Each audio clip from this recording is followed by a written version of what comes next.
रक्षा मंत्री राजनाथ सिंह उत्तर पूर्व के राज्यों के दौरे पर हैं। अब से थोड़ी देर में अरुणाचल प्रदेश में 4 पुलों का उद्घाटन करेंगे। इसमें सियोम नदी पर बना पुल भी शामिल है। ये पुल बीआरओ यानी बॉर्डर रोड ऑर्गेनाइजेशन की तरफ से बनाया गया है। बड़ी बात यह है कि ये पुल चीन सीमा के बहुत करीब है, यानी इसके बन जाने से भारतीय जवानों को चीन सीमा के पास जल्दी पहुंचाने में सहूलियत हो जाएगी। भारत की इन परियोजनाओं को चीन की हिमाकतों का जवाब माना जा रहा है। भारत ने इस कड़ी में जिस सियोम पुल का बनाया है, चीन उस पुल से बहुत घबराया हुआ है। तमाम मामले के बाद रक्षा मंत्री राजनाथ सिंह को ये पहला अरुणाचल दौरा। बेंगलुरु में भारतीय विज्ञान कांग्रेस का 108वां सत्र शुरू हो गया, जिसका उद्घाटन प्रधानमंत्री नरेंद्र मोदी ने वीडियो कॉन्फ्रेंसिंग के जरिए किया। इस समारोह को संबोधित करते हुए प्रधानमंत्री मोदी ने कहा कि भारत की वैज्ञानिक शक्ति की भूमिका अहम रही है। डेटा और तकनीक से बड़ा बदलाव संभव है। यह समारोह 5 दिनों तक चलेगा। इस बार भारतीय विज्ञान कांग्रेस का मुख्य विषय महिला सशक्तिकरण के साथ सतत विकास के लिए विज्ञान और तकनीक रखा गया है।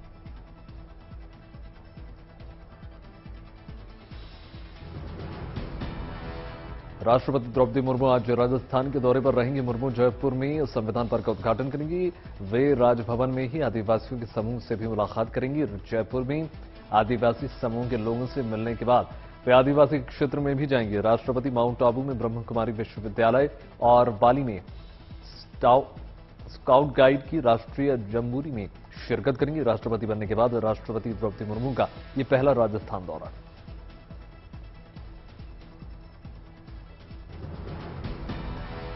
दिल्ली से थाईलैंड के फुकेट जा रही इंडिगो की फ्लाइट में तकनीकी खराबी के चलते उसे वापस दिल्ली लौटना पड़ा। सूत्रों के मुताबिक फ्लाइट के टर्नबैक के दौरान फुल इमरजेंसी घोषित की गई थी। इंडिगो की फ्लाइट E6E1763 ने इंदिरा गांधी इंटरनेशनल एयरपोर्ट से थाईलैंड के लिए सुबह 6:41 पर उड़ान भरी, लेकिन टेक ऑफ की थोड़ी देर बाद तकनीकी खराबी के चलते फ्लाइट को वापस एयरपोर्ट लौटाया गया।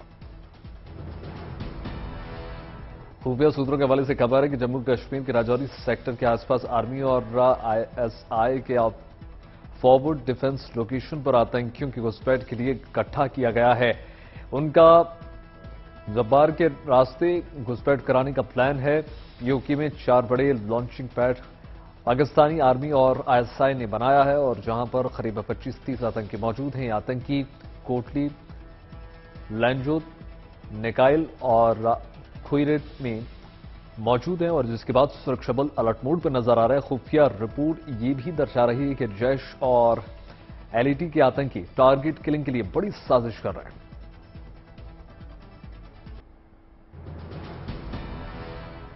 दिल्ली के गंजावला में लड़की की मौत मामले में बड़ा खुलासा निकलकर सामने आया। दिल्ली पुलिस के मुताबिक मृतक लड़की के साथ एक और लड़की थी। इसका सीसीटीवी फुटेज पुलिस के हाथ लग चुका है। दिल्ली पुलिस ने दूसरी लड़की से भी पूछताछ की है और उसका बयान दर्ज कर दिया। अब मजिस्ट्रेट के सामने दूसरी लड़की का बयान दर्ज किया जाएगा। वैसे दिल्ली पुलिस ने पूरे रूट को ही ट्रेस कर लिया है और केस के 5 आरोपी पुलिस के 3 दिनों की रिमांड पर हैं। सभी 5 आरोपियों के ब्लड सैंपल एफएसएल लैब भेज दिए गए हैं और इस मामले पर गृह मंत्रालय को रिपोर्ट मांगी गई है। गृह मंत्री अमित शाह ने दिल्ली पुलिस को स्पष्ट निर्देश दे दिए हैं कि वो इस केस की एक विस्तृत रिपोर्ट उन्हें तुरंत सौंपे।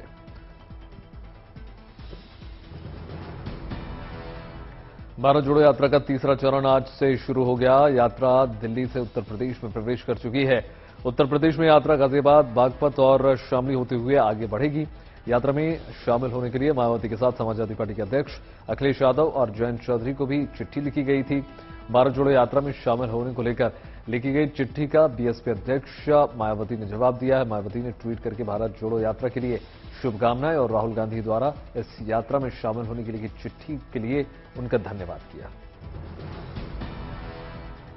मध्य प्रदेश के पूर्व मुख्यमंत्री उमा भारती ने राहुल गांधी की भारत जोड़ो यात्रा पर तंज कसा। उमा भारती ने कहा कि जोड़ना है तो पाकिस्तान अधिकृत कश्मीर को जोड़ो और यात्रा वहां तक लेके जाओ।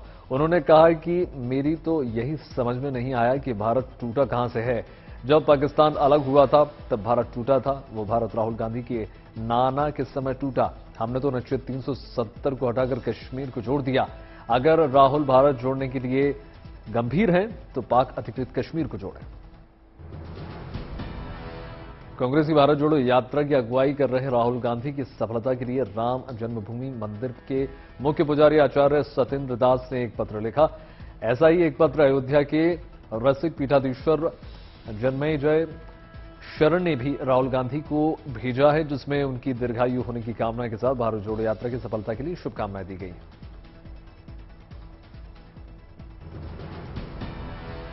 मध्य प्रदेश के अनूपपुर जिले में कांग्रेस विधायक सुनील सराफ ने नए साल के जश्न में कानून की धज्जियां उड़ाई। मैं हूं डॉन गाना बजते ही विधायक स्टेज पर चढ़ गए और रिवॉल्वर निकालकर फायरिंग करना शुरू कर दी और वो डांस करते नजर आए। विधायक के डांस और फायरिंग का वीडियो सोशल मीडिया पर वायरल हो रहा है।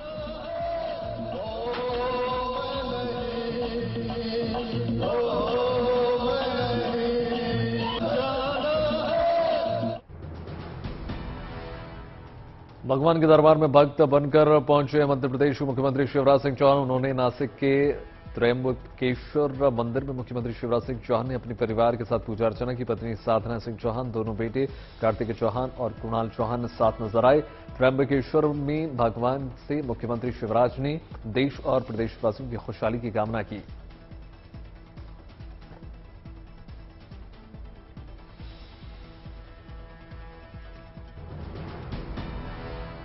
अयोध्या के महंत शशिकांत दास अपने 3 साथियों के साथ मुख्यमंत्री एकनाथ शिंदे से टांडे स्थित उनके आवास पर मिले और उन्हें अयोध्या आने का न्योता दिया। इस मौके पर महाराष्ट्र के मुख्यमंत्री एकनाथ शिंदे ने कहा कि अयोध्या हमारा बहुत ही धार्मिक और भावनात्मक विषय है और जब भी हम अयोध्या जाते हैं तो हमारे मन में एक अलग ही तरह की सकारात्मक ऊर्जा पैदा होती है। उन्होंने कहा कि हिंदू हृदय सम्राट बालासाहब ठाकरे और धर्मवीर आनंदा दीघे दोनों ने हमेशा संतों और महंतों का सम्मान किया। मुख्यमंत्री शिंदे ने यह भी कहा कि हम भी संत महंत की भावनाओं का सम्मान करेंगे और जल्द अयोध्या आएंगे। लोकसभा अध्यक्ष ओम बिरला आजकल अपने संसदीय क्षेत्र कोटा में नजर आ रहे हैं। उन्होंने देश के अलग अलग हिस्सों से कोटा में मेडिकल और इंजीनियरिंग परीक्षा की तैयारी करने आए छात्रों से बातचीत की। उन्होंने बच्चों से कहा कि जिंदगी हारने के लिए नहीं बल्कि उमंग और उत्साह के साथ जीने के लिए होती है। खुद को सकारात्मक रखते हुए आनंद से पढ़ो, सफलता भी मिलेगी और आप बेहतर इंसान भी बनोगे। अवसाद और चिंता करने से कुछ हासिल नहीं होगा। आपको अपनी मेहनत पर विश्वास रखना चाहिए।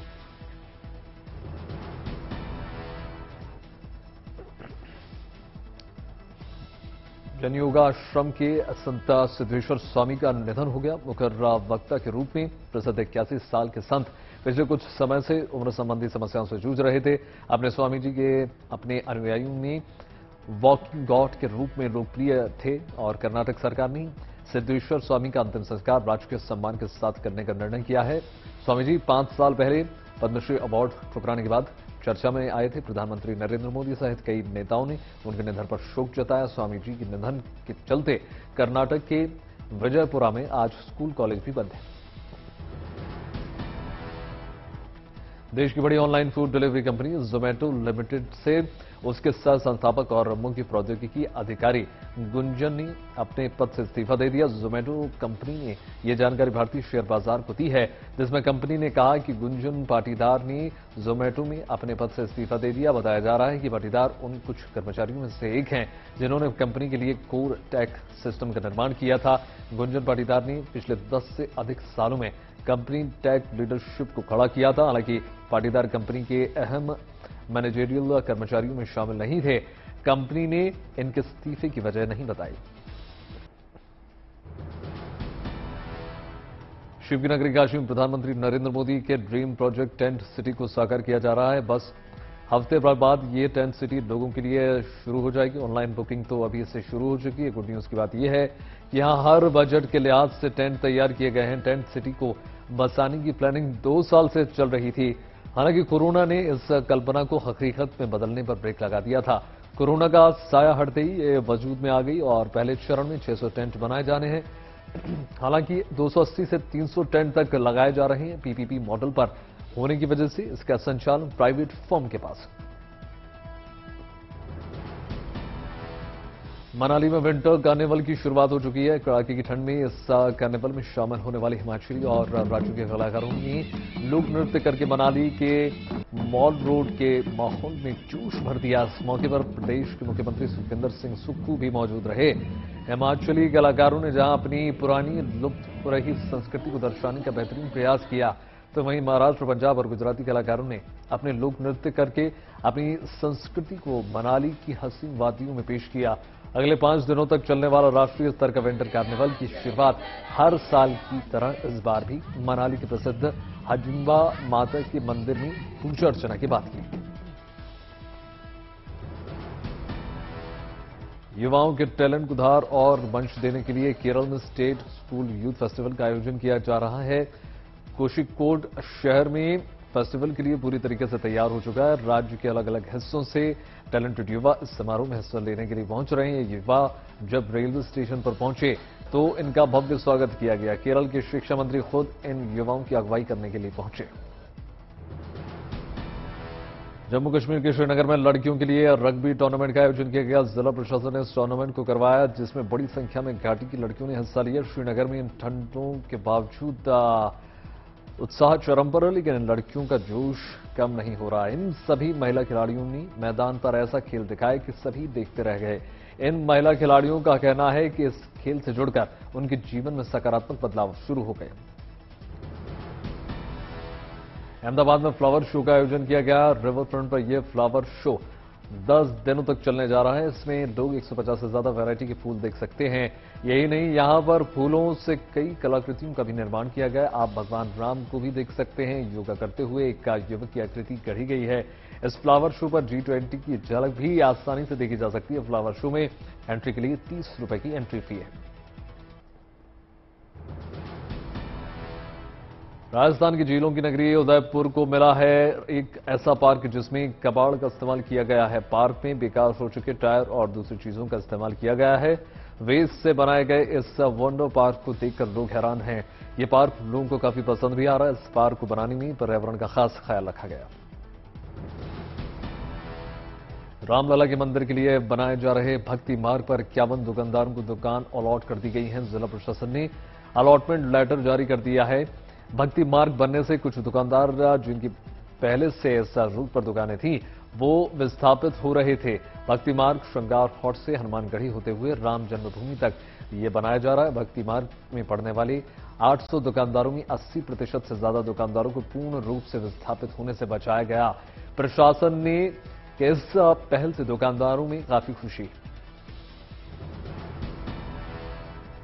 बैकुंठ एकादशी, जिसे मोक्ष एकादशी के नाम से जाना जाता है, बैकुंठ एकादशी के मौके पर हैदराबाद के चिकड़पल्ली में एक भगवान वेंकटेश्वर के मंदिर में भारी संख्या में श्रद्धालुओं की शिरकत हुई और लोगों ने भगवान वेंकटेश्वर के दर्शन और पूजा पाठ किया। हैदराबाद के चिकड़पल्ली में भगवान वेंकटेश्वर के मंदिर काफी प्रसिद्ध हैं और कहते हैं कि जो भी भगवान वेंकटेश्वर से इच्छा जाहिर करता है भगवान उसकी मुराद पूरी करते हैं।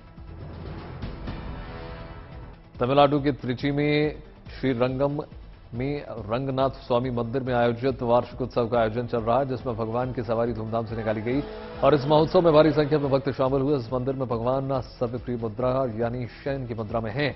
ये मंदिर भगवान विष्णु के 108 मुख्य मंदिरों में से एक है और भक्तों द्वारा भूलोक वैकुंडम के रूप में प्रतिष्ठित है। ये इकलौता मंदिर है जिसकी प्रशंसा तमिल भक्ति आंदोलन के सभी संतों के गीतों में मिलती है। अक्सर जानकारी के अभाव में लोग सरकारी योजनाओं के लाभ से वंचित रह जाते हैं और उनको सरकारी योजनाओं की विस्तृत जानकारी नहीं मिल पाती। इसलिए बरेली जिला प्रशासन ने एक ऐप डेवलप किया है। नाम है दिशा बरेली ऐप, जिसमें अब घर बैठे सरकारी योजनाओं के बारे में सभी विभागों की विस्तृत जानकारी प्राप्त की जा सकती है। इन विभागों में चलने वाली योजनाओं के बारे में पूरा ब्यौरा उपलब्ध है। कैसे आवेदन करना है, योजना जिसमें लाभार्थी बनना है, जिसके आवेदन के लिए आवश्यक दस्तावेज या क्या अपलोड किया जाना है, आवेदन की क्या स्थिति है, सारी जानकारियां इस ऐप में मौजूद।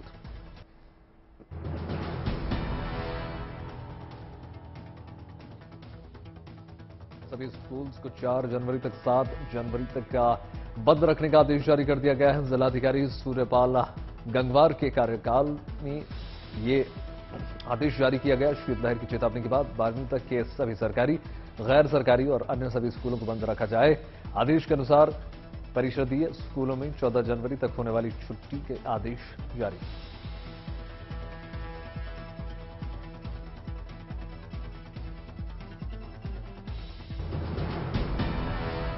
वाराणसी जिले में पड़ रही भयंकर सर्दी और शीतलहर को ध्यान में रखते हुए क्लास 1 से 8 तक के सभी स्कूलों में 4 जनवरी तक बंद रखने का आदेश जारी कर दिया गया। जिलाधिकारी सोमवार को जानकारी देते हुए बताया उन्होंने कि कक्षा 1 से 8 तक सभी स्कूल बंद रहेंगे। इसके साथ ही आंगनबाड़ी केंद्र भी बंद रहेंगे। स्कूल बंद करने के आदेश सभी प्राथमिक स्कूलों, सीबीएसई बोर्ड, आईसीएसई बोर्ड, मदरसा बोर्ड सब पर लागू। मौसम विभाग ने उत्तर भारत के राज्यों के लिए अलर्ट जारी कर दिया है। हिमाचल प्रदेश, पंजाब, हरियाणा, दिल्ली, चंडीगढ़, उत्तर राजस्थान अगले 5 दिन तक शीतलहर की स्थिति बनी रहेगी। इस दौरान तापमान में भारी गिरावट दर्ज की जा सकती है। इसके साथ ही कोहरे के चलते विजिबिलिटी काफी कम हो चुकी है। पूर्वोत्तर भारत में भी कोहरे का सिरम लगातार जारी है। मौसम विभाग के मुताबिक पूर्वोत्तर के राज्यों में अगले 5 दिनों तक भयंकर कोहरे और ठिठुरन वाली ठंड देखने को मिल रही है।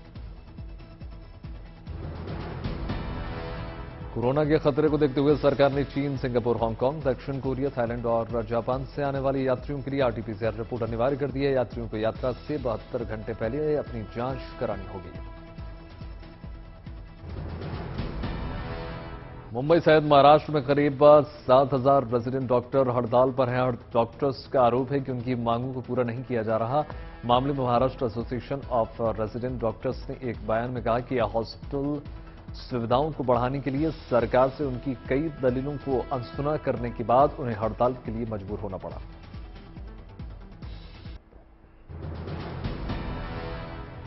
हरियाणा के झज्जर की रहने वाली कल्पना सिंह रंगा ने 30 से 40 वर्ष की महिलाओं के बीच हुई प्रतियोगिता में 16 राउंड के बाद सभी को पछाड़ते हुए मिसेस इंडिया इंटरनेशनल 2022 का खिताब अपने नाम कर लिया।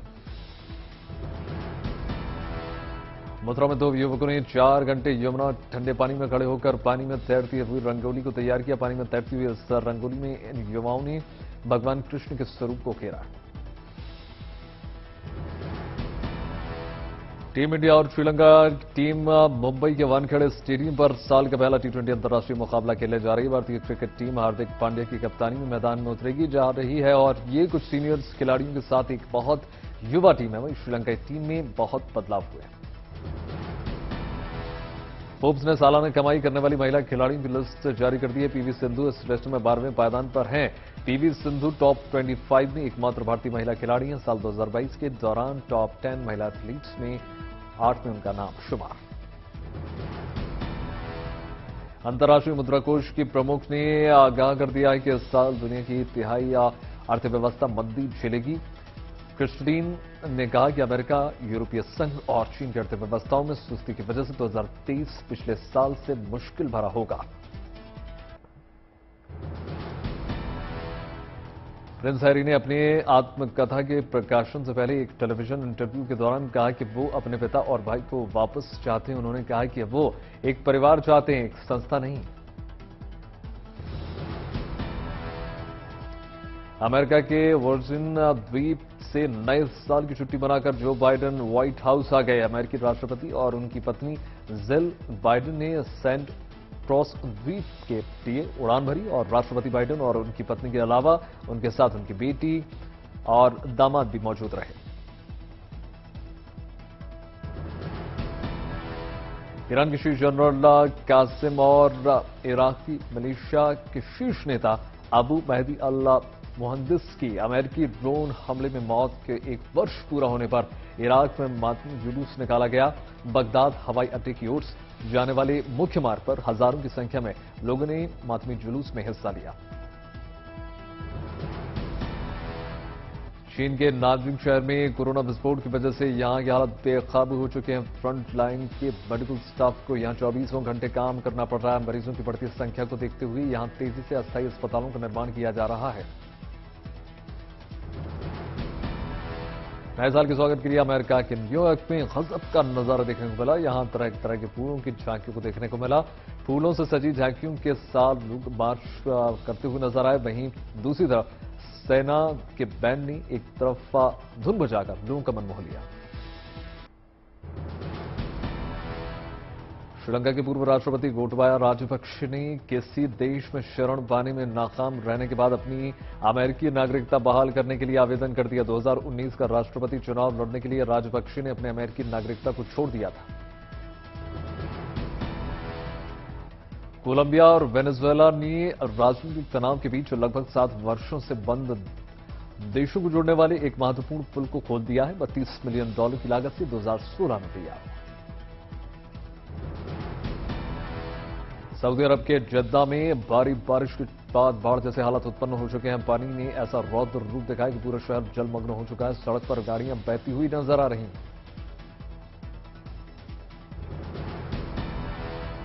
एवेंजर सीरीज की फिल्मों में सुपर हीरो हॉक आई का किरदार निभाने वाली बॉलीवुड अभिनेता जेरेमी भयानक हादसे का शिकार हो गए। जेरेमी वीकेंड पर नेवाडा स्थित अपने घर के आसपास जाने बर्फ को हटाने की कोशिश कर रहे थे। इसी दौरान उनका हादसा हुआ।